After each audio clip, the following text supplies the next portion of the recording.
हम आज की क्लास की शुरुआत करते हैं एचसीवी के दो क्वेश्चन से जो बच्चों ने डाउट के रूप में भेजे हैं। पेज नंबर 80 पे ये क्वेश्चंस हैं। मैं आगे भी पढ़ाऊंगा लेकिन शुरुआत में क्वेश्चन ले लेता हूं। एक सवाल था क्वेश्चन नंबर 13। आप अपनी बुक खोल के देख सकते हो। उसमें यह दिखाया गया है कि ये इस तरह से दो ब्लॉक्स रखे हैं एक के ऊपर एक, ए बी। क्लियर नहीं आ रही सर। क्या क्लियर नहीं आ रही? यस सर, बिल्कुल ब्लर है सर। ब्लर आ रहा है यार, इसमें दिख तो क्लियर रहा है। रुको मैं नेटवर्क चेंज करके देखता हूँ दूसरे से।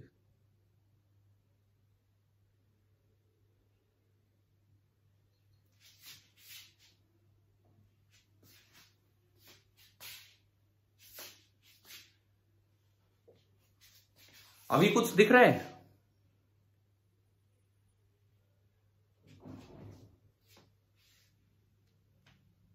हाँ जी, अभी क्लियर हो रहा है डायग्राम?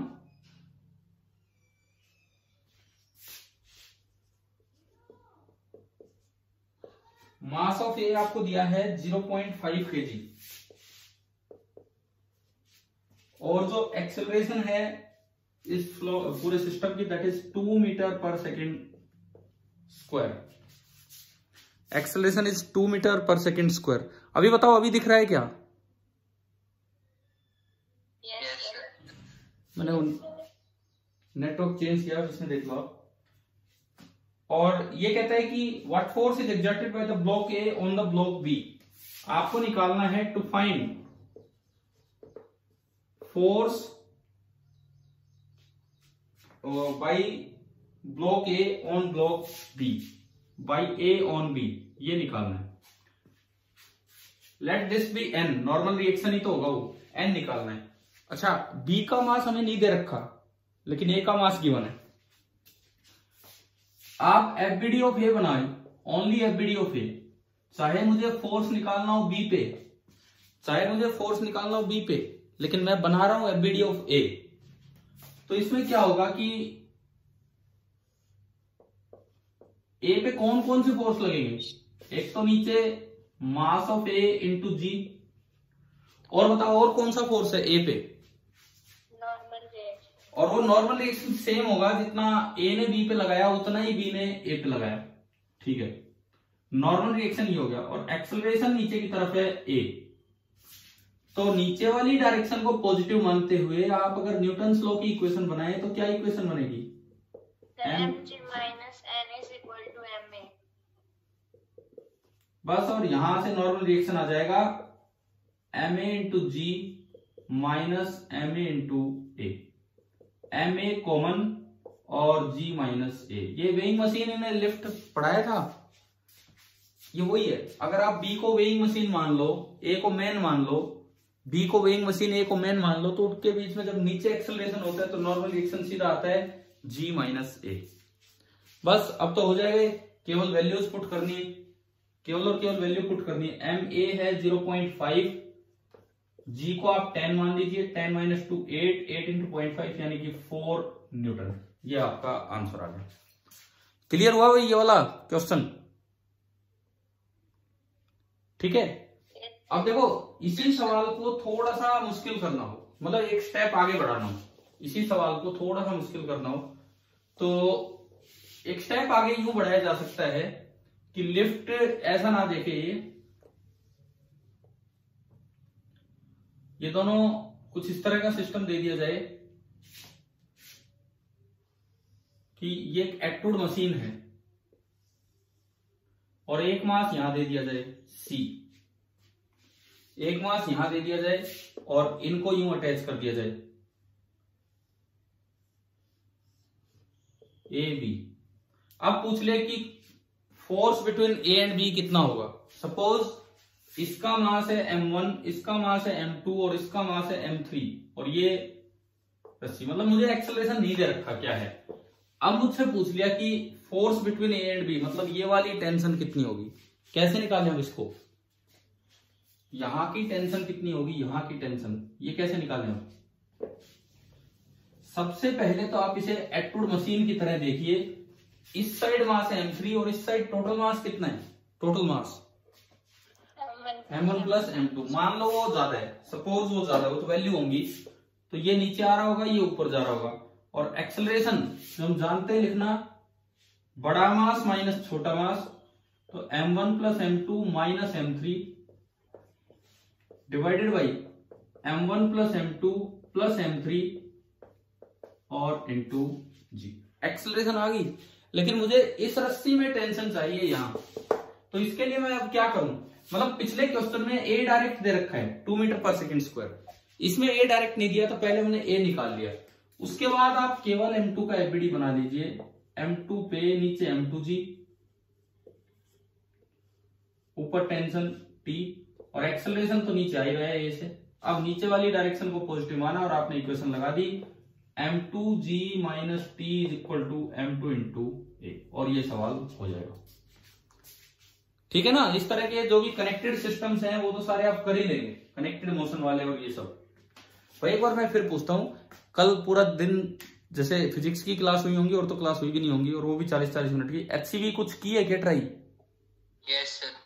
हो रहे हैं क्वेश्चंस, हो रहे हैं आपसे एक्सरसाइज? Yes sir. ये पूरा कर लेना है कल तक, और कल की क्लास से पहले अपने डाउट्स आउट्स, जैसे आज निशांत ने भेजे, आप भेज दें तो ज्यादा बेटर है। हो सके तो कुछ सॉल्यूशन मैं आपको वैसे बता दूंगा, कुछ क्लास में बता देंगे, ताकि कल क्लास के बाद आप एक टेस्ट के लिए बिल्कुल तैयार हो, न्यूटन लॉ पे एक टेस्ट के लिए। अच्छा, एक जो इन्होंने सवाल पूछा, that was question number 23। HCV का क्वेश्चन नंबर 23 था वो। 22 में एक डायग्राम दे रखा है, उस पे बेस्ड ये था 23। मैंने हालांकि उसका सॉल्यूशन आपको भेज दिया। 23 एक अच्छा सवाल है, 23 एक अच्छे सवाल की कैटेगरी में आता है। इसमें यूं है कि ये एक मास है m1 और ये एक मास है m2। एक मास है m1 और एक मास है m2। m1 दे रखा है 300 ग्राम और m2 दे रखा है 600 ग्राम, 300 ग्राम एंड m2 600 ग्राम। भाई कितने बच्चों से ये वाला सवाल हो गया था? 23वां सवाल है अच्छी वर्मा का, या पहुंचे नहीं हो अभी यहाँ पे? हो गया था सर। ठीक है, अब मैं बताता हूं, देखिए जरा। ये कहता है कि consider the Atwood machine, the larger mass is stop for a moment 2 second after the system is set into motion. सबसे पहले तो 2 सेकेंड बाद क्या सिचुएशन है वो देखें हम। मान लो दोनों यहां से स्टार्ट हुए बिल्कुल एक लेवल से। सबसे पहले हम ये पता करें कि 2 सेकेंड बाद ये कुछ ऊपर गया होगा, वो कुछ नीचे गया होगा। तो जो एक्सेलरेशन इसमें बनी होगी जब ये एक्टूड मशीन सही तरीके से चल रही है, m2 minus m1 upon m2 plus m1 into G. 600 minus 300, 300 upon 900, यानी कि ये आपका आया g/3। Eight t equal to 0 ये यहां से मोशन स्टार्ट होता है, ये यहां से मोशन नीचे की तरफ स्टार्ट होता है। 2 सेकंड में कोई भी मास कितनी स्पीड गेन कर लेगा? अभी स्टार्ट हुआ है तो इनिशियल स्पीड है 0। अभी स्टार्ट हुआ है तो इनिशियल स्पीड है 0। 2 सेकंड में कितनी स्पीड गेन कर लेगा? कांस्टेंट एक्सेलरेशन जब होती है तो स्पीड गेन आप सीधा निकाल सकते हो, v is equal to u plus a t. तो velocity at 2 second u0 plus a g/3 into 2, यानी कि 2/3g ये वेलोसिटी आ गई। यानी कि 2 सेकेंड बाद ये ब्लॉक कुछ ऊपर होगा, 2 सेकेंड बाद ये ब्लॉक, इधर वाला ब्लॉक कुछ ऊपर होगा, और इसमें जो स्पीड होगी velocity that will be 2g/3, एंड ये ब्लॉक कुछ नीचे होगा और इसमें जो वेलोसिटी होगी that will be also be equal to 2g/3। ये तो अभी तक की सिचुएशन इसको छेड़ने से पहले। अब क्या किया है, ये 2g/3 तो हमने निकाल लिया। हाँ भाई, क्लियर हो रहा है ना यहां तक? ठीक है, अब सुनो, अब मैं आपसे पूछता हूं, जिससे पूछो वो जवाब देगा। भावना ये बताओ कि m1 को रोका है कि m2 को रोका है क्वेश्चन में? फॉर अ मोमेंट, एक मोमेंट के लिए बस एक बार हाथ लगा दिया। m1 को कि m2 को, किसको रोका है?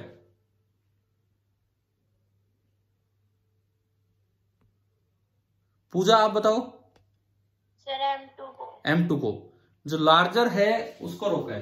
पूजा से मुझे ध्यान आया कि मैंने कल आपको, आपकी वो जो उस दिन तो मैं लिस्ट बना नहीं पाया था, मैं कहीं बिजी था। कल आपने अपनी रैंक लिस्ट देख ली 3 तारीख वाले पेपर की? Yes sir. 2 बच्चों ने टाइम लिमिट में मुझे आंसर वैसे भेज दिए थे, खुशी एंड पूजा। इन्होंने आंसर अपने लिख के भेज दिए थे, इनका सबमिट नहीं हुआ था, तो मैंने उनका भी पूरा उसमें डाल दिया है। तो पूजा की शायद फर्स्ट रैंक है उसमें, है ना? चलिए देखो, तो भाई टेस्ट जरूर दिया करो। अगर ऑनलाइन कोई गड़बड़ आती है, टेक्निकल फॉल्ट की, सबमिट नहीं हो रहा, तो आप टाइम लिमिट में मुझे आंसर लिख के भेज दो, एक ही बात है, लेकिन हो सके तो सबमिट कीजिए। देखो, और मैंने एक आपका रिपोर्ट कार्ड आपको दिया था, अब चाहे तो अपना पेज प्रिंट निकाल सकते हो, जो आपका पेज था, अगर प्रिंटर हो घर पे, और उसमें अपने मार्क्स ऐड करते चलो जब जब कोई टेस्ट होता है। अब इसको एक बार रोका है, एक बार रोकते ही इसकी स्पीड कितनी हो जाएगी? मैंने इसको एक बार रोक दिया, रोकते ही इसकी स्पीड कितनी हो जाएगी? 0। लेकिन उसकी स्पीड पे कोई फर्क नहीं पड़ेगा, और रस्सी ढीली हो जाएगी, क्योंकि इसकी स्पीड 0 और उसमें तो स्पीड है, तो रस्सी ढीली। रस्सी ढीली होते ही टेंशन खत्म, और टेंशन खत्म होते ही एक ही फोर्स इस पे लग रहा है और एक ही फोर्स इस पे लग रहा है। इस पे भी वेट लग रहा है M1G और उस पे भी वेट लग रहा है M2G। यानी कि टेंशन खत्म होते ही इसकी एक्सेलरेशन भी G नीचे की तरफ और उसकी एक्सेलरेशन भी G नीचे की तरफ। यानी कि अब G/3 का कोई रोल ही नहीं रहा। समझ में आया क्या हुआ है? कुछ बच्चे ना इसका मतलब ही गलत ले जाते हैं, सवाल पढ़ के सोचते हैं कि इसको 2 सेकंड तक रोक लिया ना, 2 सेकंड तक नहीं रोका। 2 सेकंड जब चलते हुए टाइम हो चुका था, तब इसको एक इंस्टेंट के लिए, क्षण भर के लिए इसको ब्रेक दिया और छोड़ दिया। मतलब बस रस्सी ढीली करवाई और कुछ नहीं। रस्सी ढीली करवाते ही हुआ क्या कि इसकी एक्सेलरेशन भी नीचे G होगी और इसकी एक्सेलरेशन भी नीचे G होगी। इसकी इनिशियल वेलोसिटी वही रहेगी जो है इस समय के बाद, और इसकी इनिशियल वेलोसिटी एकदम से इसको रोकते ही कितनी हो जाएगी? 0। अब देखो, इसकी इनिशियल वेलोसिटी 0 है, इसकी इनिशियल वेलोसिटी ज्यादा है, तो ये तेज चलेगा, ये तेज चलेगा तो रस्सी ढीली हो जाएगी, ये तेज चलेगा तो रस्सी ढीली हो जाएगी। लेकिन इसमें रिटार्डेशन है, इसमें रिटार्डेशन है तो इसकी स्पीड कम होगी, इसमें एक्सेलरेशन है तो इसकी स्पीड बढ़ेगी। बताओ दोबारा रस्सी कब टाइट होगी? मैं 2 ऑप्शन आपको देता हूं, देखो एक बार फिर से सुनो। इसकी वेलोसिटी अभी है 2G/3, आप G को 10 मान लो, तो 20/3 मतलब nearly 6 metre per second, nearly 6 metre per second, और इसकी स्पीड है 0। एक्सेलरेशन इसकी भी 10 है, इसकी भी 10 है, मतलब इसमें रिटार्डेशन, इसमें एक्सेलरेशन। तो धीरे धीरे इसकी स्पीड तो कम होगी, 6 से 5 हुई, 4 हुई, 3 हुई, और इसकी स्पीड बढ़ेगी 0 से 1, 2, 3, क्योंकि उसमें एक्सेलरेशन है नीचे। तो बताओ कब दोबारा रस्सी टाइट होगी? जब दोनों की स्पीड बराबर हो। 3 सेकंड्स के बाद ना, मैं आंसर नहीं पूछ रहा, मैं जो पूछ रहा हूं उसका जवाब दो। दोनों की ये रस्सी टाइट कब होगी? जब दोनों की स्पीड दोबारा से सेम हो जाए, या दोनों के द्वारा डिस्टेंस कवर सेम हो जाए। भाई अभी इसकी शुरुआत तेज होगी 2G/3 से, ये धीरे हो गया एकदम से, तो ये कम चलेगा या ज्यादा चलेगा? एक स्टेज के बाद इसकी वेलोसिटी धीरे धीरे कम होगी, क्योंकि रिटार्डेशन, इसकी वेलोसिटी धीरे धीरे बढ़ेगी। मेरा सवाल ये है कि दोबारा रस्सी टाइट कब होगी? जब दोनों की स्पीड बराबर हो जाए या दोनों के द्वारा डिस्टेंस कवर्ड बराबर हो जाए। सर जब दोनों की स्पीड बराबर हो जाए। स्पीड बराबर हो जाए, ठीक है। मैं पहले स्पीड बराबर करता हूं। देखिए, मान लो t टाइम पे इसकी स्पीड होगी v1, t टाइम पे इसकी स्पीड होगी v1 और t टाइम पे उसकी स्पीड होगी v2। तो आपने फॉर्मूला यूज किया v = u + at, v = u + at। t time पे इसकी स्पीड हो जाएगी v1 = ऊपर वाली डायरेक्शन को पॉजिटिव माना तो 2G/3 माइनस, क्योंकि एक्सेलरेशन नीचे है, g × t। तो ये तो v1 हो गया। v2 जो होगा t टाइम पे, v2 इनिशियल स्पीड 0 प्लस नीचे की तरफ ये जा रहा है g × t। आप कह रहे हैं कि रस्सी टाइट तब होगी जब दोनों की स्पीड बराबर हो जाए, तो मैंने v1 = v2 किया, v1 = v2 किया, v1 = v2 किया तो आया 2G/3 माइनस gt = gt। इस gt को उधर भेजा तो 2G/3 = 2gt, 2g से 2g गया और यहां से टाइम आ रहा है 1/3 सेकेंड। अब आंसर देखो बुक में अपना, कितनी देर के बाद रस्सी टाइट होनी है? तो ये तो गलत आंसर आ गया 1/3 सेकेंड। मतलब स्पीड जब सेम होगी आप ये नहीं कह सकते हैं कि रस्सी टाइट होगी, कारण भाई इसकी स्पीड अपने अलग बढ़ रही है, इसकी स्पीड अलग तरीके से कम हो रही है, इसकी अलग तरीके से बढ़ रही है। ऐसा हो सकता है कि किसी समय इसकी स्पीड भी 4 मीटर पर सेकंड हो जाए और इसकी भी 4 मीटर पर सेकंड, लेकिन डिस्टेंस इसने ज्यादा चल रखा हो, उसने कम चल रखा हो, तो क्या रस्सी टाइट हुई होगी? भाई जब तक रस्सी टाइट थी दोनों बराबर चलते, जैसे आपने इसको रोका ये तेज चलने लग रहा है, ये धीरे हो गया। अब मान लो किसी इंस्टेंट पे इसकी स्पीड भी 4 मीटर पर सेकंड है, इसकी भी 4 मीटर पर सेकंड, लेकिन डिस्टेंस इसने ज्यादा कवर कर रखा है और उसने कम कवर किया है, तो अभी तो रस्सी ढीली पड़ी होगी, क्या रस्सी टाइट हुई होगी? क्या होगी? No sir. तो रस्सी टाइट कब होगी? रस्सी टाइट कब होगी?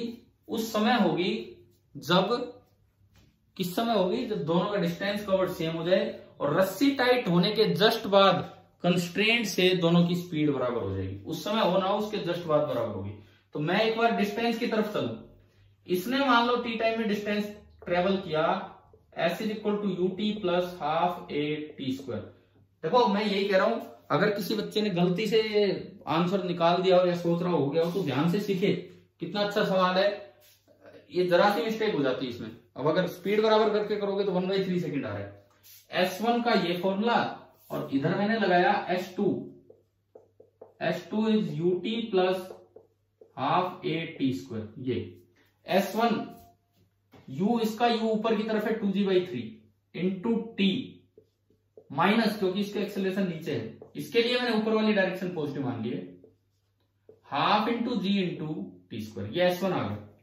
उधर से मैं S2 लिखूं, u कितना है इसका? u 0, मैंने इसके लिए नीचे वाली डायरेक्शन पॉजिटिव मान ली है, तो S2 आ गया half into g into t square, half into g into t square. रस्सी अगर दोबारा टाइट चाहते हो तो जितना ये चला होगा उतना ही वो चले, यानी कि मैं दोनों डिस्टेंसेस को बराबर कर दूं तो ये रस्सी टाइट हो जाएगी। ठीक है, अब देखो ये आपका आया 2g/3t minus half G T square is equal to, उधर से जो डिस्टेंस ट्रेवल्ड है वो ओनली है हाफ जी टी स्क्वायर। ये हाफ जी टी स्क्वायर उधर जाके जुड़ेगा तो जी टी स्क्वायर बना, तो ये आया 2g/3t is equal to G T square. एक टी से एक टी गया, जी से जी गया, और यहां से टी कितना आ गया बताओ? 2/3 यही इसका आंसर। देखो HC वर्मा एक्सरसाइज में सारे सवाल भी बहुत अच्छे नहीं है, कुछ सवाल अच्छे होते हैं जो इंडिविजुअली भी डिपेंड करता है, किसी से ये हो गया नहीं हुआ, किसी ने कोई बड़ी गलती बाद में डिस्कशन में देख ली हो।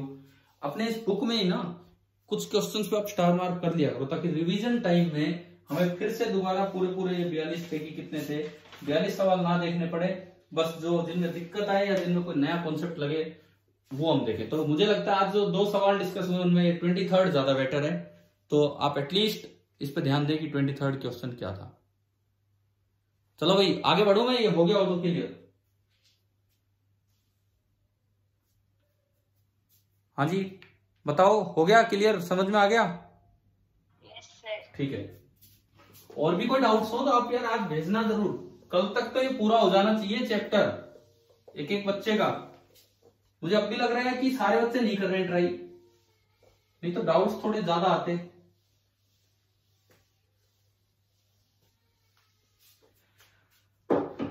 अब देखो एक चीज हम सीखते हैं,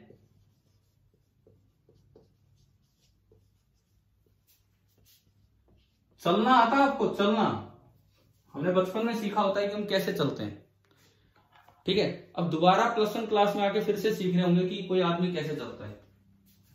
यूं बताओ, मैं यहां पे चल रहा हूं, मैं यहां पे चल रहा हूं, तो ग्राउंड पे जो फ्रिक्शन है वो मुझे अपोज कर रहा है कि वो मुझे सपोर्ट कर रहा है। हालांकि फ्रिक्शन अगले चैप्टर में आना है, लेकिन मैं एक सवाल आपसे पूछ रहा हूं।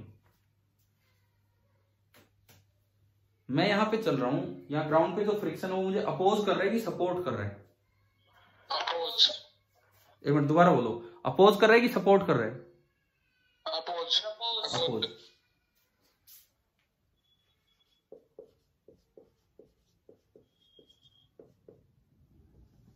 क्या लिखा है मैंने, क्या लिखा है? सपोर्ट कर रहा है। मिसकॉन्सेप्ट ये है कि friction always opposes the motion.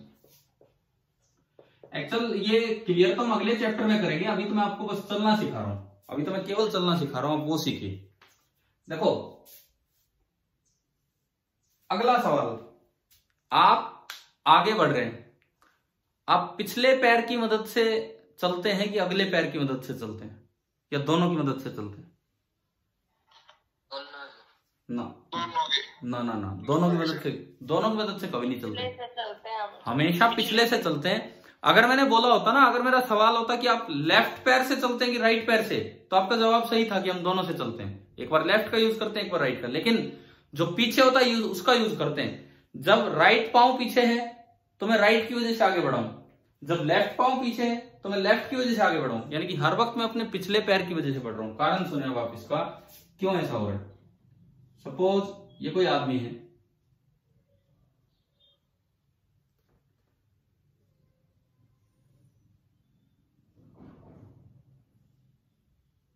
ये ग्राउंड है,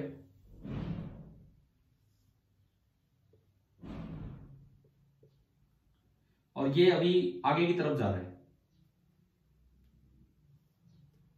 देखो ये आदमी आगे की तरफ जा रहा है इस तरह से। अब आप ये देखो, ये जब ग्राउंड को प्रेस करता है, ये जब ग्राउंड को प्रेस करता है तो ये कुछ इस तरह से फोर्स लगा रहा होता है ऑन ग्राउंड, एफ। ये ग्राउंड पे कुछ इस तरह से फोर्स लगा रहा होता है, एफ। सपोज मैं इसको नाम दूं एक्शन, तो बदले में इतना ही इस पे क्या लग जाएगा, रिएक्शन फोर्स। अब मैं केवल आदमी का एफबीडी बनाता हूं। मान लीजिए आदमी का जो मास है दैट इज एम, इसका मास है एम, तो इस पे एक फोर्स तो नीचे की तरफ क्या लग रहा होगा, एम जी। और एक और फोर्स लग रहा है, कौन सा, एक और फोर्स बताओ कौन सा, कौन सा जल्दी बोलो। जब आदमी ने ग्राउंड पे एक्शन फोर्स लगाया तो बदले में ग्राउंड ने आदमी पे रिएक्शन फोर्स लगाया होगा। तो एक फोर्स ये लगा एफ, जिसको मैं यहां बोल सकता हूं रिएक्शन। हमें बताओ क्या ये दोनों फोर्स समझ में आ गए? बोलते रहो आप लोग, क्या ये एफबीडी क्लियर हुआ इस इंसान का? Yes sir. ठीक है, क्या ये एफ नॉर्मल रिएक्शन फोर्स है कि नहीं है, बताएं। क्या ये एफ नॉर्मल रिएक्शन फोर्स है कि नहीं है?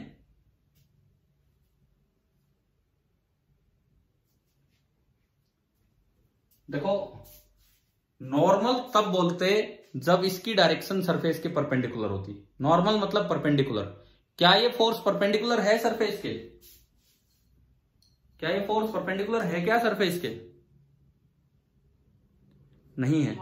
तो इसको ओनली रिएक्शन फोर्स बोलना है, नॉर्मल रिएक्शन नहीं बोलना है। इसमें मैसेज आ गया कि ओवर हीटिंग होगी फोन के ऊपर। फोन को चला देते हैं। अच्छा देखो, इस एफ के दो कंपोनेंट हमने किए, एक ये और एक ये।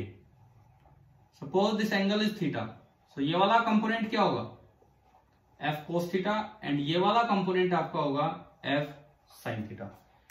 एफ साइन थीटा रिएक्शन का नॉर्मल कंपोनेंट है। एफ साइन थीटा तो जो है वो रिएक्शन फोर्स का नॉर्मल कंपोनेंट है, this is known as normal reaction. और F cos theta tangential component है, this is known as friction, जिसपे अगला पार्ट, पूरा अगला पार्ट इसी पे बेस्ड है कि दिस इज फ्रिक्शन। अब आप बताओ, आप आगे चल रहे हो, आपको आगे लेके कौन सा फोर्स जा रहा है, बताओ यहां से देख के। Friction. Friction is supporting our motion. अगर फ्रिक्शन नहीं होता तो हम आगे नहीं बढ़ पाते। तो फ्रिक्शन कब अपोज करता है, कब सपोर्ट करता है, दोनों काम कर सकता है। ये मिसकॉन्सेप्ट है ये वाला, ये नहीं यूज करना। ये तो हम अगला चैप्टर जो 1-2 दिन में स्टार्ट होगा उसमें सीख रहे होंगे सारी बातें। लेकिन वॉकिंग ऑफ ए मैन में इतना आप ध्यान रखना कि ये एफ साइन थीटा या नॉर्मल रिएक्शन का काम क्या है, बताओ। एन का काम क्या है यहां पे, एन का काम क्या है जब आप चलते हैं उस वक्त। इस नॉर्मल रिएक्शन का काम क्या है जब आप चल रहे हैं उस वक्त? भाई आप पे नीचे की तरफ एक फोर्स लग रहा है mg।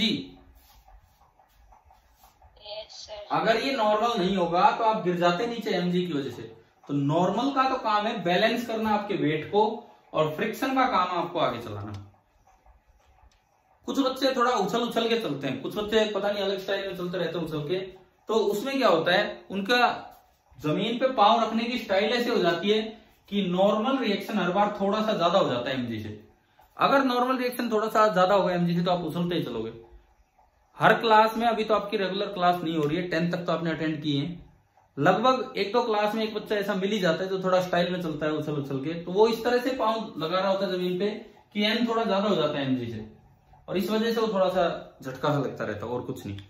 बाकी ये बताओ, वॉकिंग ऑफ ए पर्सन समझ में आया कि कैसे कोई चीज आगे बढ़ती है? Yes, sir. ठीक है, ये पूरी डिटेल फ्रिक्शन की अगले चैप्टर में। ऐसा ही एक छोटा सा पार्ट है हॉर्स कार्ट प्रॉब्लम। ऐसी ही एक छोटा सा पॉइंट है हॉर्स कार्ट प्रॉब्लम, वो देखते हैं हम।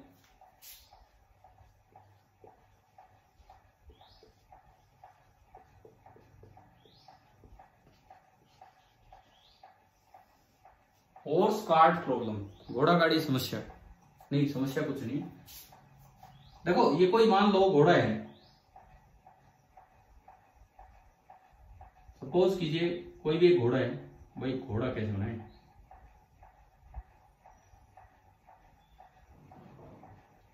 ये कोई भी घोड़ा है और इस पे गाड़ी अभी बांध देंगे हम। देखिए, जैसा भी घोड़ा है ये आगे बढ़ना चाह रहा है, और इसके साथ एक गाड़ी हम बनाएंगे। अभी पीछे की तरफ एक गाड़ी अटैच है, और ये गाड़ी रस्सी से बंधी हुई है, घोड़े के साथ ये गाड़ी रस्सी से बंधी हुई है जैसे भी। तो अगर इसमें पूछा जाए घोड़ा कैसे चलता है, यार कोई भी जानवर हो, जानवर भी ऐसे चलता है जैसे आदमी चलता है। कैसे? वो पांव से जमीन को पीछे की तरफ एक फोर्स लगाएगा F, दिस इज एक्शन। बदले में घोड़े पे आगे क्या लगेगा? Reaction. Reaction force. उस रिएक्शन फोर्स के दो कंपोनेंट होंगे। एक कंपोनेंट तो घोड़े के वेट को बैलेंस करेगा, ये वाला नॉर्मल रिएक्शन, और जो अगला कंपोनेंट है फ्रिक्शन। तो अगेन फिर एक बात, जब घोड़ा चलता है तो फ्रिक्शन, अगर घोड़ा आगे चल रहा है तो फ्रिक्शन आगे लग रहा है कि पीछे लग रहा है? आगे. आगे लग रहा है। आगे. ठीक है, और फ्रिक्शन अच्छे से समझेंगे हम, बड़ा अच्छा चैप्टर है। न्यूटन्स लॉ जो आपने पढ़ा ना, फ्रिक्शन कोई अलग चैप्टर नहीं, एक बस नया फोर्स ऐड हो जाएगा एफबीडीज में।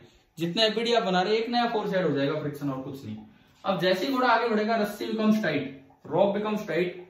रोप टाइट होते रोप में आएगी टेंशन, और टेंशन गाड़ी पे आगे लगेगी, घोड़े पे पीछे लगेगी, और गाड़ी को आगे पुल करने वाला फोर्स ये टेंशन है, और इससे घोड़ा गाड़ी आगे बढ़ती रहती है। ठीक है, सिंपल सिंपल ये एफबीडीज हैं। इस तरह से आप ये सवाल अपने कर लेंगे। क्लियर है भाई? कर पाओगे ना ये चीजें? ठीक है, और ये इसमें दो तीन अच्छे सवाल है, मंकी टाइप बना रखे हैं एच.सी. वर्मा ने, ये भी अपने सारे ट्राई करना।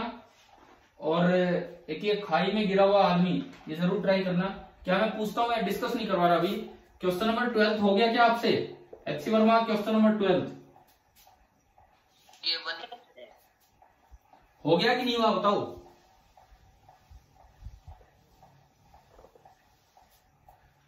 हाँ भाई, 12 हुआ कि नहीं हुआ? ये आदमी गिर रहा है खाई में। हो गया सर. ठीक है, नहीं हुआ तो आज जरूर ट्राई करके रखें। चलें, अभी हम आगे बढ़ते हैं, थोड़ी देर कुछ और पढ़ते हैं। फ्रिक्शन तो मैंने कहा अगली बार पढ़ेंगे हम। अच्छा, एक और चीज सुने, कल आप अपने डाउट्स भेजिए, प्योरली हम डिस्कशन क्लास लेंगे। आपके डाउट्स अगर आ जाते हैं तो, नहीं तो मैं अपनी तरफ से सॉल्व करवा रहूंगा। परसों हो सकता है कि मैं क्लास ना ले पाऊं, मैंने आपको यही लिखा हुआ था उसमें मैसेज में कि वेडनेसडे को शायद मैं क्लास ना ले पाऊं, तो थर्सडे से हम फ्रिक्शन स्टार्ट करेंगे फिर। तो आज जो ये हॉर्स कार्ट प्रॉब्लम होने के बाद न्यूटन्स लॉज ऑफ मोशन में एक आखिरी टॉपिक लगा लीजिए, वेरिएबल मास सिस्टम। कभी जब मैंने चैप्टर स्टार्ट किया था, क्या हुआ भाई, अब दिख रहा है बोर्ड पे? बीच में तो पता नहीं क्या याद लग गया था। देखो अभी जब हमने न्यूटन्स लॉ वाला चैप्टर स्टार्ट किया, न्यूटन्स लॉ की फॉर्म बताई F बराबर ma, तो उस समय एक चीज बताई थी कि F बराबर ma तब वैलिड है जब m की वैल्यू वेरिएबल ना हो। बताया था रिलेटिविस्टिक मैकेनिक्स में तो m खुद टाइम के साथ चेंज होता रहता है, स्पीड पे डिपेंड करता रहता है, तो वहां पे फॉर्म नहीं वैलिड होती है। बताया था सर। लेकिन उसके साथ एक और जिक्र हुआ था, ऊंट गाड़ी, मिट्टी की गाड़ी, कि मिट्टी की गाड़ी जा रही है तो उसमें से भी तो मिट्टी गिरती चलती है, कभी भी ऐसा तो होता नहीं कि पूरी मिट्टी आगे पहुंच जाए, तो वो भी एक वेरिएबल मास सिस्टम है। लेकिन वहां उसकी स्पीड वो नहीं होती जो रिलेटिविस्टिक मैकेनिक्स की होती है। Comparable to speed of light थोड़ी भागता है ऊंट तो अपनी नॉर्मल स्पीड में चलता है, तो वहां पे F बराबर ma वैलिड है।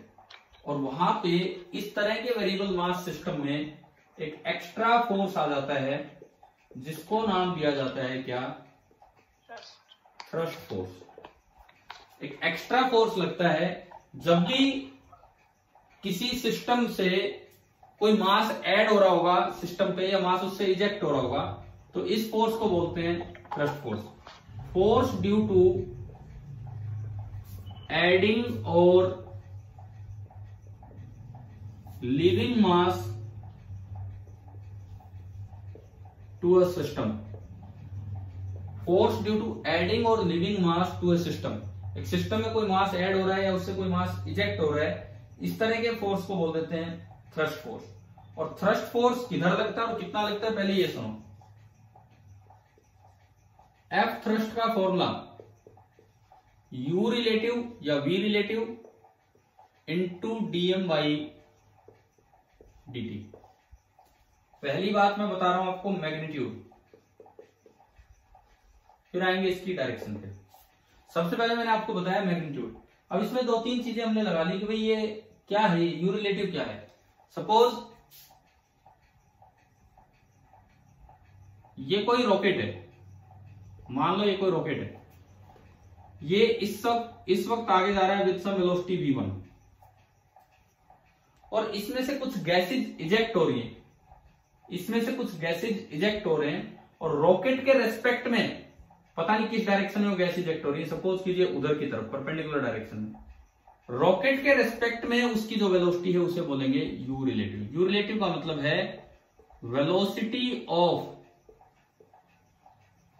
Exhaust gases with respect to rocket. मैंने तो एक रॉकेट वाला एग्जांपल दिया है, कुछ भी हो सकता है। ऊंट गाड़ी, उस पर ऐसे मिट्टी गिर रही है, ऊंट गाड़ी के ऊपर मिट्टी डाली जा रही है, तो एडेड मास हो जाएगा।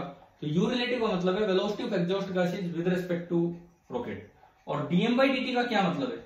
डीएम बाई डी भाई किस रेट से कितने किलोग्राम मास कितनी देर में गिरता जा रहा है, this is called DM by D.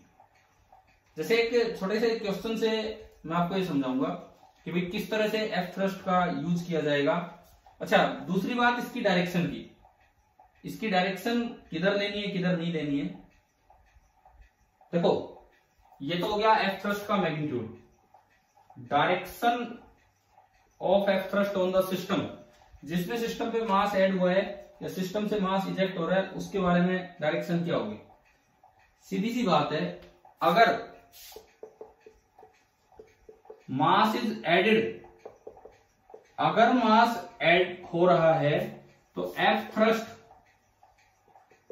On the system, जिस सिस्टम पे मास ऐड हुआ है उसकी डायरेक्शन वही होगी जो यू रिलेटिव की है।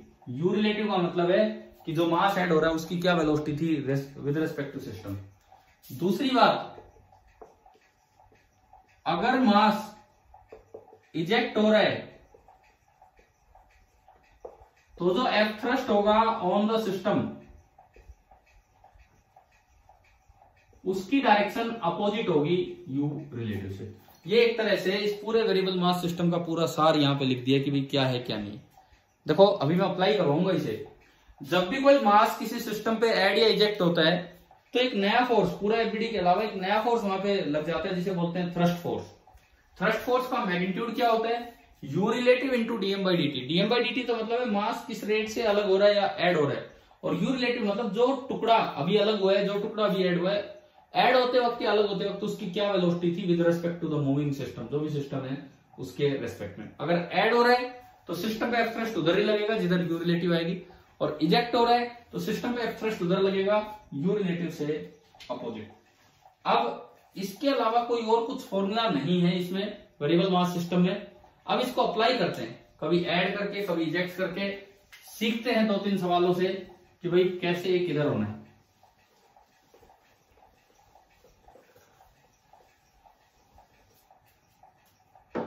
देखिए सपोज कीजिए एक फ्लैट कार थी,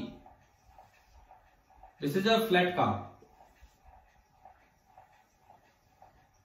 इसको हमने बोला है this is a flat car of mass am not. इस कार का जो मास है, रेडी है वैसे तो यार ये रेडी दिख रही है लेकिन कार बोल देते हैं, flat car of mass am not है, और मान लो ये आगे जा रही है विद स्पीड यू। ये कार है, बस ये यू स्पीड से आगे रवाना कर दी, और ये स्मूथ सरफेस है, अभी हम फ्रिक्शन नहीं ले रहे हैं कोई भी, दिस इज स्मूथ सरफेस, और इस कार को आगे की तरफ भेज दिया यू स्पीड से। इनिशियल मास इसका एम नॉट है। अब देखो आपको ये दिया गया है कि यहां पे एक कहीं कंस्ट्रक्शन साइट थी, यहां पे कहीं कंस्ट्रक्शन साइट थी जहां एक ये मसाला बनाने वाला लगा हुआ है, एक मशीन लगी हुई जो मसाला बनाती जा रही है और नीचे डालती जाएगी। अब आपको समझ में आ रहा है क्या होना है यहां से? पहले मैं मास एडिशन का दिखा रहा हूं ना कि मास इजेक्शन का। बताओ ये डायग्राम आ रहा है क्या समझ में? Yes sir. भाई जैसे जैसे ये कार्ट आगे जाएगी ऊपर से मसाला गिरता जाएगा, और मान लो रेट ऑफ लोडिंग आपको म्यू किलोग्राम पर सेकेंड दिया है, यहां से जो मसाला गिरता जाएगा उस मसाले के गिरने की जो रेट है, रेट ऑफ लोडिंग, अब यू नहीं, यू और म्यू में कंफ्यूज मत हो जाना, दिस इज म्यू किलोग्राम पर सेकेंड, मतलब डीएम बाई डी है ये, डीएम बाई डी कि किस रेट से इस पे मास गिरता जा रहा है। ठीक है, कोई फ्रिक्शन है नहीं। अब आपको ये बताना है कि टी टाइम बाद, सपोज ये इंस्टेंट है टी इक्वल टू 0, ये इंस्टेंट है टी इक्वल टू 0, तो टी टाइम बाद कार की स्पीड कितनी होगी? क्वेश्चन ये है, find the speed of flat car at time T. मसाला जो गिर रहा होगा उस वक्त, हम ये मान रहे हैं कि अभी वो रेडी पूरी निकली नहीं है और मसाला गिरता जा रहा है, तो उस वक्त आपको ये बताना है कि भाई इसकी स्पीड क्या होगी। अब देखो मैं करवा देता हूं, पहले आप एक बार क्वेश्चन समझने की कोशिश करो कि न्यूटन लॉ में कौन से टाइप के क्वेश्चन आ गए। क्या ये वेरिएबल मास सिस्टम है कि नहीं बताओ? Yes sir. है ना, बिल्कुल वेरिएबल मास सिस्टम है। अब हम इसमें इसकी स्पीड निकालना चाहते हैं कि टी टाइम पे क्या स्पीड होगी। तो मैं अगर इस कार्ट का एफबीडी बनाऊं, कार का एफबीडी, तो जो नॉर्मल फोर्स है वो तो एक तो वेट होता है, एक नॉर्मल रिएक्शन, वो तो बैलेंस हो ही रहे वर्टिकली, उनका तो कोई मतलब ही नहीं है। जितना वेट बढ़ता जाएगा उतना नॉर्मल रिएक्शन बढ़ता जाएगा। एक एक्स्ट्रा फोर्स यहां कौन सा आ गया बताओ? एक एक्स्ट्रा फोर्स यहां कौन सा आ गया? एक एक्स्ट्रा फोर्स यहां कौन सा आ गया होगा? अभी क्या नाम दिया था एक नए फोर्स का? एडिशन या इजेक्शन की वजह से जो फोर्स लगता है, थ्रस्ट फोर्स। क्योंकि मास ऐड होता जा रहा है तो इस गाड़ी पे एक थ्रस्ट फोर्स एक्स्ट्रा लगेगा। अच्छा, ये हम मान के चल रहे हैं कि जब ये इस पे गिर रहा है तो इसकी स्पीड नियरली 0 है, कुछ नहीं दिया है, कोई हाइट नहीं दी है, तो इसकी स्पीड को आप 0 मान के चलो। मिट्टी बहुत ही जेंटली इस पर रखी जा रही है, मतलब आराम से मिट्टी या मसाला इस पर रखा जा रहा है, तो इसकी स्पीड है 0। अब देखो हम क्या करेंगे, FBD of car at time T, किसी भी टाइम टी पे मैं कार का एफबीडी बनाना चाहूंगा। मान लो स्पीड चेंज हो रही है, क्योंकि इन्होंने पूछा है कि speed of car at time T निकालना है। Let this speed be V, ये स्पीड वी है, तो इस वक्त कार की स्पीड वी है। मिट्टी की स्पीड कितनी है जो ऊपर से गिर रही है? उस मसाले की स्पीड कितनी है? कार की स्पीड वी है, मसाले की स्पीड कितनी होगी बताओ? लिखा हुआ मैंने यहां, मसाला कितनी स्पीड से गिर रहा है, जस्ट जेंटली उसके ऊपर रखा जा रहा है, तो उस मसाले की स्पीड आप नियरली कितनी मानेंगे? 0। समझ में आ रहा है? ये टी टाइम का मैं डायग्राम बनाऊं, टी टाइम। अब मैं ये नहीं कह सकता कि टी टाइम पे इसका मास m0 है। m0 तो इनिशियल मास था जब कोई मसाला नहीं गिरा। टी टाइम पे आपने इसका मास मान लिया m, टी टाइम पे इसकी स्पीड मान ली v, कार्ट की सॉरी मसाले की स्पीड कितनी है 0। सबसे पहले आप निकालो u रिलेटिव, सबसे पहले आप निकालो u रिलेटिव। u रिलेटिव का मतलब था वेलोसिटी ऑफ एडेड मास, अभी मास ऐड हो रहा है with respect to system. System ये कार है, तो विद रेस्पेक्ट टू सिस्टम का मतलब है कि सिस्टम को रेस्ट पे लाना होगा। देखो अगर मैं दोनों वेलोसिटी दिखाऊं, मास की वेलोसिटी है 0 और कार की वेलोसिटी है v। मास की वेलोसिटी है 0 और कार की वेलोसिटी है v, और आपको मास की वेलोसिटी निकालनी है विद रेस्पेक्ट टू सिस्टम, तो सबसे पहले सिस्टम को रेस्ट पे लाना होगा। सिस्टम को रेस्ट पे लाए तो सिस्टम में अपोजिट डायरेक्शन में आपने v ऐड किया, तो वही v इसमें भी ऐड होगा। तो बताओ जब ये सिस्टम रेस्ट पे आया तो एडेड मास में कितनी वेलोसिटी है और किधर है? बताओ u रिलेटिव कितना आ रहा है? ये दोनों तो कट गए, v आया, लेफ्ट की तरफ आया राइट की तरफ आया? लेफ्ट में। तो u रिलेटिव आ गया u टुवार्ड्स लेफ्ट।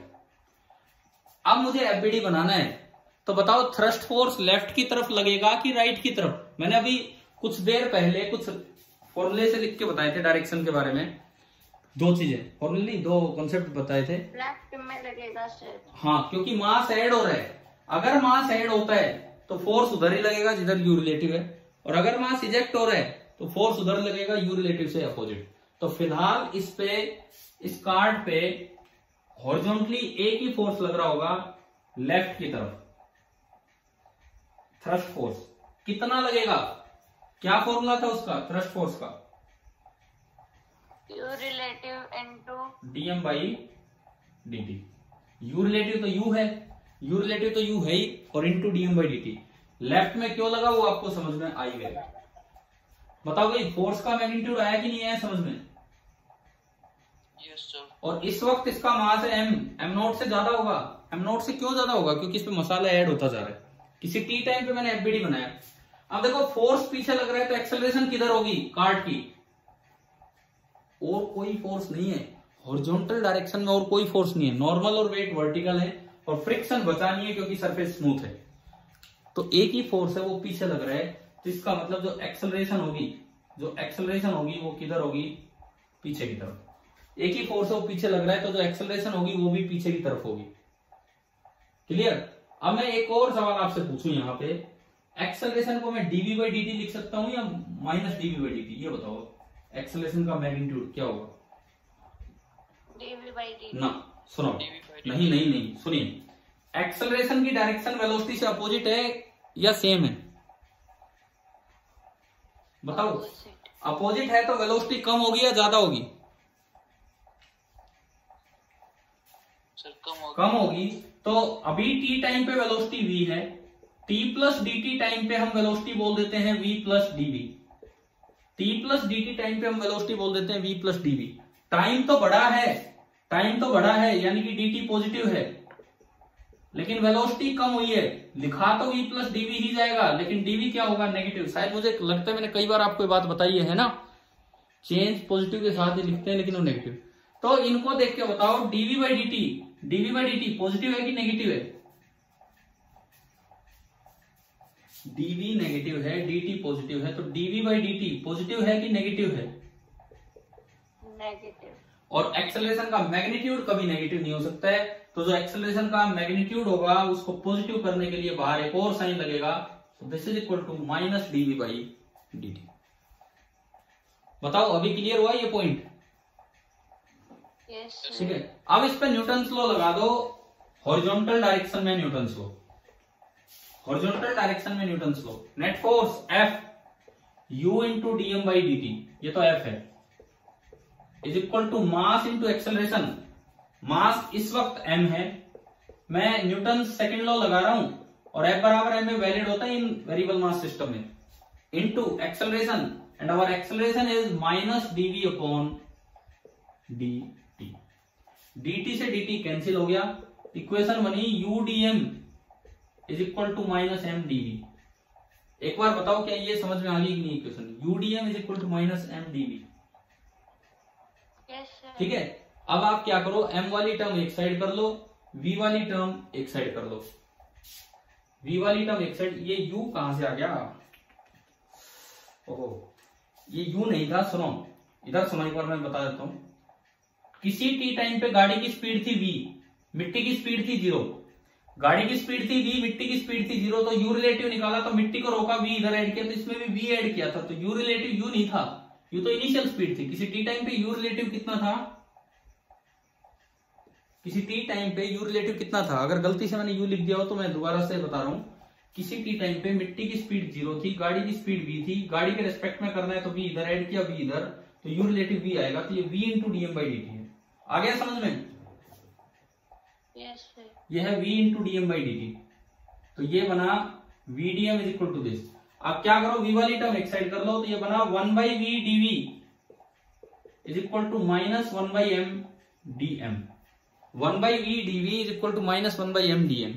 किसी m टाइम पे स्पीड है v, किसी m मास पे स्पीड है v, जब मास m हो चुका है। इंटीग्रेटिंग बोथ द साइड्स, दोनों साइड आपने इंटीग्रेशन किया, दोनों साइड मैं यहां करता हूं इंटीग्रेशन, तो integral 1 by V DV minus integral 1 by M DM. अच्छा, लिमिट लगवाओ इसमें, कहां से कहां लगेंगी? इनिशियल मास कितना था? मास पे लिमिट, इनिशियल मास और इनिशियल स्पीड u। किसी भी t टाइम पे मास m है और किसी भी t टाइम पे स्पीड है v, ये इसकी लिमिट लगी। अब करते हैं इंटीग्रेशन। 1 बाई एक्स का इंटीग्रेशन क्या होता है? 1 बाई एक्स का इंटीग्रेशन log x, बिल्कुल सही। तो ये बनेगा ln या log एक ही बात है, ln v लिमिट u से v, और इधर बनेगा minus ln m limit m note से m। अब मैं इसको upper limit minus lower limit करूं तो ln of v minus u मत लिख देना, this is ln v minus ln u। क्या बन गया ये? ln of v by u। आता है ना एक लिखना, तो ये आपका बन गया ln of v by u। और इधर अगर आप देखोगे तो ये बनेगा ln m minus ln m note. अच्छा, जब इस माइनस को अंदर एडजस्ट करोगे तो बन जाएगा ln m note minus m, ln m note minus ln m, तो उसको मैं लिख सकता हूं ln of m naught by m। बताओ क्या ये आया क्या समझ में यहां तक? Yes, sir. ठीक है, ln से ln हट जाएगा, v by u is equal to m naught by m, और यहां से v आ गया u into m naught by m। मुझे चाहिए था v at any time t, लेकिन ये आ गया v at any mass m। तो आप t टाइम पे कितना मास ऐड हो चुका होगा ये बता दो, t टाइम पे मास होगा क्या उसका? भाई रेट ऑफ लोडिंग क्या है? 1 किलोग्राम में कितना सेकंड, 1 सेकंड में कितने किलोग्राम मास ऐड हो रहा है? म्यू के जी। 1 सेकंड में म्यू के जी मास ऐड हो रहा है, तो t सेकंड में कितना मास ऐड हो गया होगा? Mu into T. Yes, sir. तो किसी भी t टाइम पे जो मास होगा मैं उसको लिख सकता हूं m naught plus mu into T. किसी भी t टाइम पे जो मास होगा उसको मैं लिख सकता हूं m naught plus mu into t. तो ये m की जगह मैंने रख दिया m naught plus mu into t. तो मेरा आंसर आ गया इस सवाल का कि velocity at time t will be equal to m naught into u upon m naught plus mu into t. ये इस सवाल का जवाब है। आप बताओ, अब कुछ आइडिया लगा कि थ्रस्ट फोर्स क्या होता है, कैसे निकालना होता है, डायरेक्शन कैसे निकालते हैं, मैग्नीट्यूड कैसे निकालते हैं, और किस तरह से ये सवाल आगे बढ़ता है? ये समझ में आया कि नहीं आया? Yes, sir. हाँ भाई, सभी को क्लियर है कि नहीं है? बाकी बच्चे भी बोलिए। Yes, sir. ठीक है, Yes, sir. लेकिन मैं इस सवाल को आसान तरीके से भी करवा सकता था। मैं तो थ्रस्ट फोर्स क्या होता है वो सिखाने के लिए ऐसे गया हूं। मेरे पास एक और आसान तरीका था, क्योंकि फ्रिक्शन नहीं है तो मैं मोमेंटम कंजर्वेशन से भी ये सवाल आपको करवा सकता था। कैसे कैसे देखिए, अल्टरनेट मेथड देखिए जिससे जल्दी होगा ये सवाल।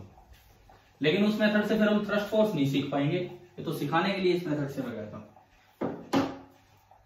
एट टी इक्वल टू 0 जो इसका मास है दैट इज एम नॉट, और at t equal to t जो इसका मास है वो तो एक तो एम नॉट और एक मसाले का मास, और मसाले का मास कितना है टी टाइम में जो मसाला आना है इसके ऊपर, टी टाइम में जो मसाला आना है that is equal to mu t. एक तो एम नॉट था और साथ में एक आ गया होगा म्यू इंटू टी। ठीक है, अब आप इतने मास को सिस्टम मान लो। सिस्टम मैंने माना, देखो ये भी एक अच्छा तरीका है जो मैं अभी सिखा रहा हूं थ्रस्ट फोर्स को अवॉइड करके, क्योंकि फ्रिक्शन नहीं है इसलिए। सिस्टम मैंने माना M naught plus mu T.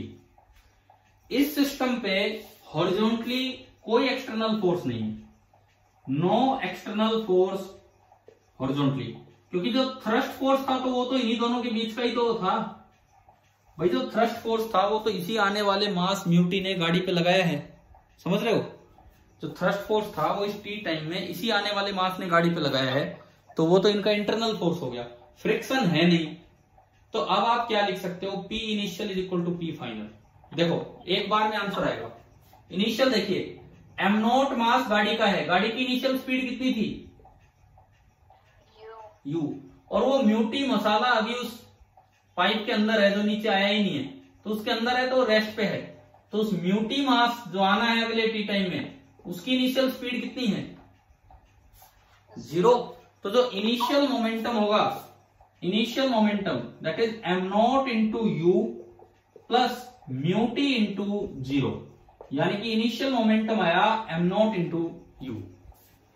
ठीक है, फाइनल मोमेंटम टी टाइम पे अब पूरा गाड़ी के साथ है और पूरे की स्पीड v है, तो फाइनल मोमेंटम हो जाएगा m naught plus mu t into we.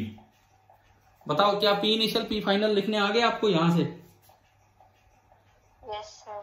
और क्योंकि इस सिस्टम पे फ्रिक्शन नहीं लग रहा है, जो थ्रस्ट फोर्स था वो इनका इंटरनल फोर्स था, अगर आपने इसको सिस्टम बना दिया तो आप मोमेंटम कंजर्व कर सकते हो। तो मोमेंटम कंजर्व करते ही इन दोनों का प्रोडक्ट बराबर इन दोनों का प्रोडक्ट, और यहां से अगर आप v निकालते हो तो बताओ क्या ये आंसर आ गया कि नहीं आ गया। Yes sir. ठीक है, तो कौन सा मेथड ज्यादा अच्छा है, ज्यादा आसान है? नीचे वाला। सेकंड वाला। लेकिन ऐसा है कि हमें थ्रस्ट फोर्स का पता होना चाहिए। हो सकता है क्वेश्चन में खाली थ्रस्ट फोर्स ही पूछ लिया जाए, तो उन सब के लिए तो हमें ये करना आना चाहिए। ठीक है, और मान लो एक्सेलरेशन पूछा हो तो एक बार वेलोसिटी आ गया as a function of time, एक बार वेलोसिटी आ गया as a function of time, तो आप डिफरेंशिएट करके इसकी एक्सेलरेशन भी ला सकते हैं। क्लियर ना? अगर एक्सेलरेशन पूछा होता तो डिफरेंशिएट करके आप एक्सेलरेशन भी ला सकते थे। अच्छा, अब ये तो था एडिशन ऑफ मास पे। अब मैं एक सवाल लेता हूं इजेक्शन ऑफ मास पे। एडिशन ऑफ मास के बाद एक सवाल मैं ले रहा हूं इजेक्शन ऑफ मास पे। देखिए भाई बताओ, वेरिएबल मास सिस्टम कुछ समझ में आने लगा कि नहीं? एक अच्छा टॉपिक है ये। Yes sir.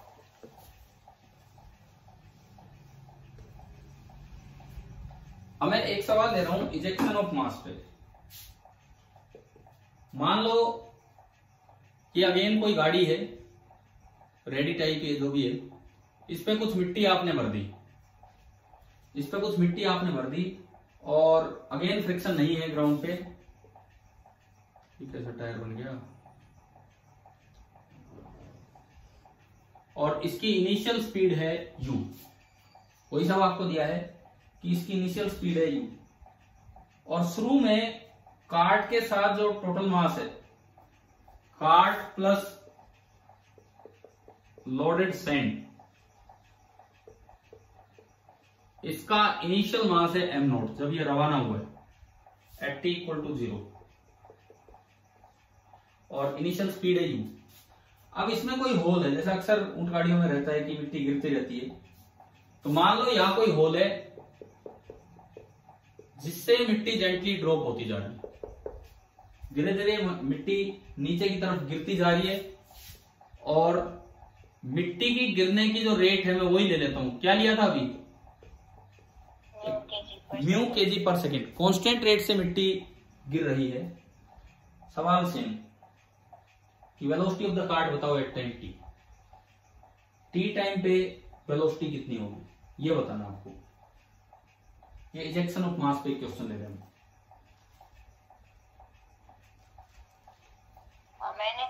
सर। हाँ हाँ, आपको निकालने देखो 5 मिनट बचे हैं और ये आखिरी सवाल है आज की क्लास का।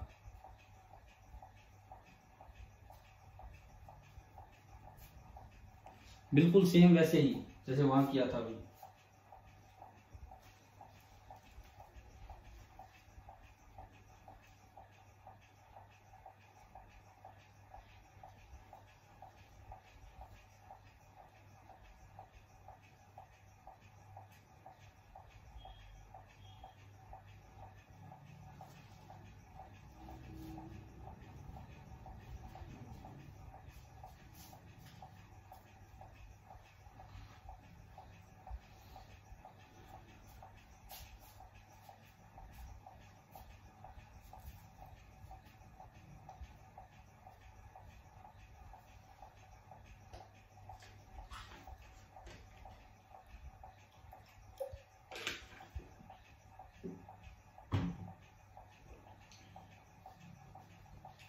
तो मैं करवाता हूं।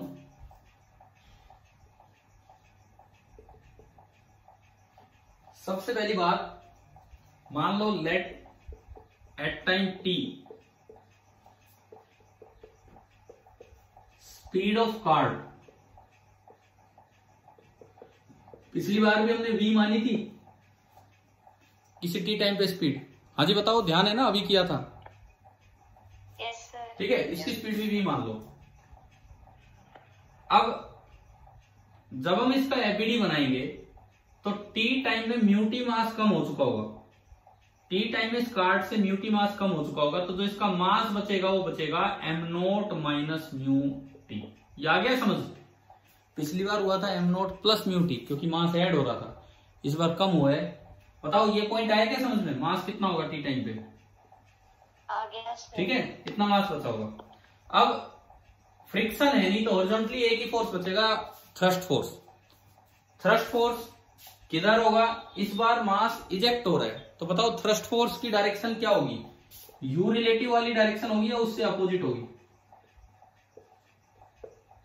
Sir opposite. अपोजिट होगी, यू रिलेटिव से अपोजिट डायरेक्शन होगी। अब यू रिलेटिव निकालना होगा पहले हमें। किसी टी टाइम पे गाड़ी की स्पीड है v आगे की तरफ, मिट्टी की स्पीड बताओ कितनी है? मिट्टी यहां से रिलीज हो रही है, मिट्टी यहां से अलग हो रही है, मिट्टी की स्पीड बताओ कितनी है? जब कोई चीज कहीं से अलग होती है तो उसकी स्पीड वही होती है जो प्लेटफॉर्म की जहां से अलग हो रही है। हाँ जी बोलो। जब आप किसी चीज को छोड़ते हो तो उसकी वेलोसिटी वही होती है, इनिशियल वेलोसिटी जो आपके हाथ की वेलोसिटी है। ठीक है, तो जब चलती हुई गाड़ी से मिट्टी अलग होगी तो मिट्टी की भी इनिशियल स्पीड कितनी होगी? भाई ये तो कार्ट है, ये तो कार्ट है। जो सैंड होगी जो अलग हो रही है वो जीरो स्पीड से थोड़ी अलग होगी।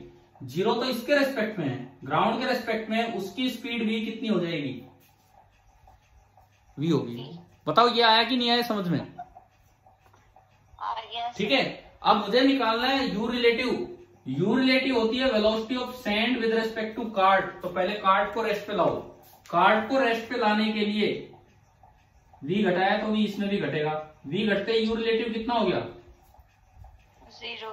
और यू रिलेटिव 0 होते ही एफ थ्रस्ट भी कितना हो जाएगा? 0। और कोई थ्रस्ट फोर्स लगा ही नहीं, फ्रिक्शन वैसे नहीं है, इसका मतलब नो हॉरिजॉन्टल फोर्स। इसका मतलब ये हुआ कि कोई हॉरिजॉन्टल फोर्स इस पे नहीं लगेगा। और अगर कोई हॉरिजॉन्टल फोर्स नहीं लगा, अगर कोई हॉरिजॉन्टल फोर्स ही नहीं लगा तो एक्सेलरेशन 0। और एक्सेलरेशन 0 तो बताओ स्पीड चेंज होगी या नहीं होगी? इस बात का जवाब दीजिए आप। स्पीड चेंज होगी या नहीं होगी? बिल्कुल नहीं होगी, स्पीड में कोई फर्क ही नहीं पड़ेगा। यानी कि इसका आंसर आएगा जो जिस स्पीड से चल रही थी उसी स्पीड से चलेगी। अब ये बताओ क्या वेरिएबल मास सिस्टम आया समझ में? Yes sir.